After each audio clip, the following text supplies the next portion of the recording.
बहुत समय पहले हिमालय के पास एक गांव था जिसका नाम नेबुरा था। यह गांव बहुत ही शांत और सुंदर था, लेकिन यहाँ एक रहस्य था। एक झील जो केवल पूर्णिमा की रात को दिखाई देती थी। उसका नाम था चांदनी झील। इस गांव में दो लड़कियां रहती थीं, अन्वी और मेहिका। अन्वी को किताबें और रहस्य बहुत पसंद थे, जबकि मेहिका को जंगल और रोमांच भाते थे। दोनों बहुत अच्छी दोस्त थीं।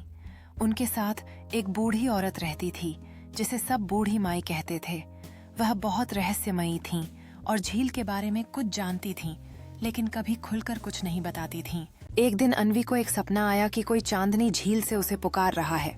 वह घबरा गई और सुबह मेहिका को बताया। मेहिका ने कहा, हमें उस झील तक जाना चाहिए और पता लगाना चाहिए कि यह सपना क्या था। जब बूढ़ी माई को यह बात पता चली तो उन्होंने बस इतना कहा, अगर झील तक गईं तो सच्चाई मिलेगी, लेकिन कुछ खो भी सकती हो। अगले दिन अन्वी को अपनी एक पुरानी किताब में से एक जादुई नक्शा मिला। जैसे ही उन्होंने उस पर पानी छिड़का, झील का रास्ता दिखने लगा। दोनों ने तय किया कि वे पूर्णिमा की रात उस रास्ते पर चलेंगी। जब रात आई तो वे दोनों नक्शे के अनुसार चल पड़ीं। रास्ता बहुत अजीब था।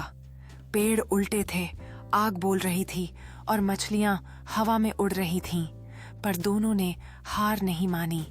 आखिरकार वे झील तक पहुंच गईं और देखा कि झील के बीचों बीच एक चमकता हुआ द्वार है।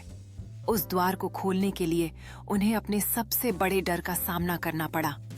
मेहिका ने कबूला कि उसे अन्वी को खोने से डर लगता है, और अन्वी ने कहा कि वह खुद पर भरोसा नहीं कर पाती। जैसे ही उन्होंने सच बोला, द्वार खुल गया। द्वार के अंदर एक गुफा थी जहां समय उल्टा चल रहा था। वहां उन्हें बूढ़ी माई मिली, लेकिन वह अब जवान थीं।